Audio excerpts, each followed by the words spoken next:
I would say one big one you alluded to is the mold toxins, the fatty mold toxins, and I see this so many times where, I worked in a clinic with mold patients for 6 years, and they didn't necessarily have to be in a current exposure to mold to have effects because these are fatty. They're called mycotoxins or mold toxins.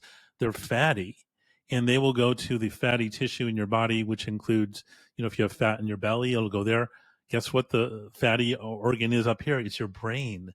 And some of them have a half-life of 10, 20, 30 years. So you currently may not be in a moldy office or a moldy home, but if you like in my case, I lived in, I remember my freshman dorm in Harvard Yard, there north, had there was mold in the ceiling, and I remember complaining to administration, and for some reason that's in my file at Harvard. I don't know about that. Yeah, there you go. But this is was a real thing, and sometimes you can't see this mold because these like the trichothecene, some of these black mold toxins, you can see black mold, but if black mold is on the other side of the ceiling or inside a wall, you may not actually see it on your side. So uh, in the clinic I saw, the most common symptom I would see would be brain fog, where their 4 second and 4 day memories were not good. They had trouble having a conversation with me, in current time, but they also had trouble remembering what happened yesterday. So I would say brain fog, but I would also say any other brain or neurologic symptom, whether that's depression, anxiety, inability to sleep, feeling wired, feeling tired. In many of those cases, certainly not all of them, but in many of those cases, mold toxins, these fatty mold toxins, were a component. In fact, standard testing that I'm aware of, both working in emergency rooms and then other types of clinics, they'll do a complete blood count and some chemistry tests. Most physicians are not looking at mold toxins or heavy metals. Functional doctors will, but most doctors in this country are not functional doctors.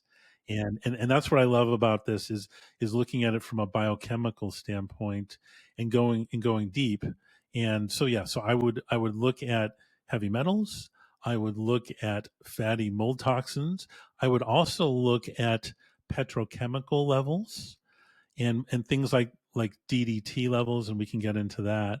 And finally, I would look at, even though it's a new investigational test, meaning you're gonna be hard going to a big lab like Quest or LabCorp, although those companies recently added these forever chemicals like the PFOAs that are in our environment. They've found them in Antarctica, etc. They're everywhere now, and they could well be in you.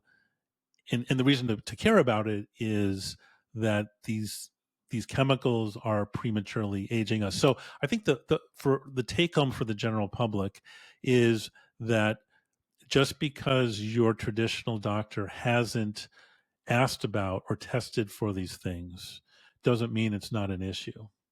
And but if you don't test for them, you're not going to find them. Here's what makes it even more insidious. If you do test for them, sometimes you won't find it either, and let me explain why.